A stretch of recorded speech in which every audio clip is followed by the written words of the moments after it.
everybody! BeMetalways here. Welcome to another weekly heavy metal album review.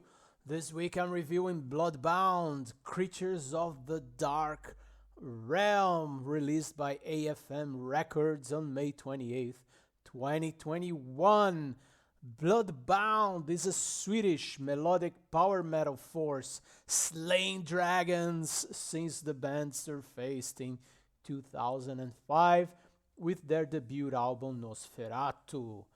At the beginning, Bloodbound celebrated their admiration for metal icons like Iron Maiden, Halloween, and Judas Priest, but they have since crafted their own sound and audience, going much more towards bombastic power metal. The brainchild of Frederick Berg on the keyboards and Thomas Olsson on the lead guitar. With the debut album, they also counted on the former Ted Moreau's singer Urban Breed.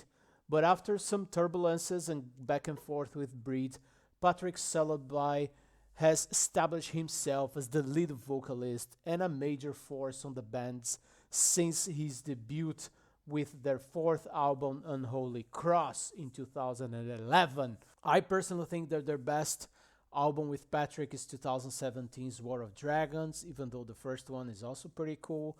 So let's see if Bloodbound captured the magic of earlier albums again with this new album, Creatures of the Dark Realm. This is their ninth studio album following Rise of the Dragon Empire from 2019. The three-headed songwriting team of keyboardist Frederick Berg, guitarist Thomas Olsson, and vocalist Patrick Celebi put together a collection of 11 songs and an intro track totaling 46 minutes of epic power metal. The new album is an up-tempo assault with 4 minutes-ish direct songs from start to finish. There's not a single ballad in sight. All of the songs are a close variation of the traditional power metal song form of intro, verse, bridge, chorus, solo chorus, or something like that. But that's not a problem, as those guys are not a prog metal band or a prog rock band. They do direct and straightforward power metal. Their focus is really on the big choruses, almost always with huge vocal harmonizations, creating an album full of bombastic anthemic metal hymns. I don't even have to point out examples of this because the whole album is full of those. With that said, Gathering of Souls stand out to me with one of the coolest choruses of the album. But there are many others. For example, the single March into War and the track number 3, When Fate is Calling, are certainly future live favorites. Both very groovy with sing-along hooks all over the place. And it's not only about the choruses, the verses and bridges are all well written to support this epic feel of the album and to create big hooks and catchy melodies all over the place. A highlight in this area is Eyes Come Alive.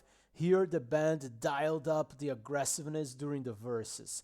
I even wish Patrick would explore this side of his vocal range a little bit more throughout the album. The execution of their ideas is standard quality power metal, clean and modern production, and very good musicianship.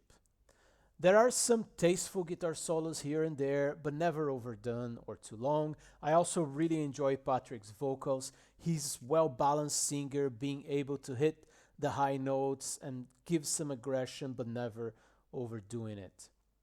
Now, if I'm being picky here, if you're not into straightforward 90s European power metal, this is not for you. But if you are not a lactose intolerant person, you will enjoy yourself with all the cheese available on here. With that said, there are a couple of moments that even for me, it got a little bit too much. Most notably for me, the songs Ever Burning Flame and Kill or Be Killed got too much into the happy metal territory and are a bit not as good as the other tracks on the album, especially the ones I already mentioned. Now, if I'm wrapping up in my opinion here, Bloodbound is back into the form with a non-apologetic blistering power metal album, as in my opinion it should be. Despite a couple of fillers that I mentioned and the lack of overall originality, the album delivers what we expect from a sing-along power metal album.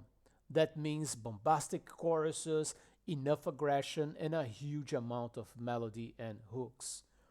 That can only be successful due to the good songwriting and execution of almost all songs on Creatures of the Dark Realm.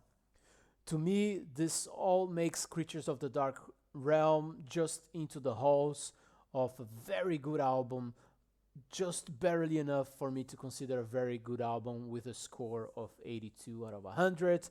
Power metal fans can't go wrong with it, so they should pick this up with no doubts. Alright, thanks for being here, for listening, and BeMetalways!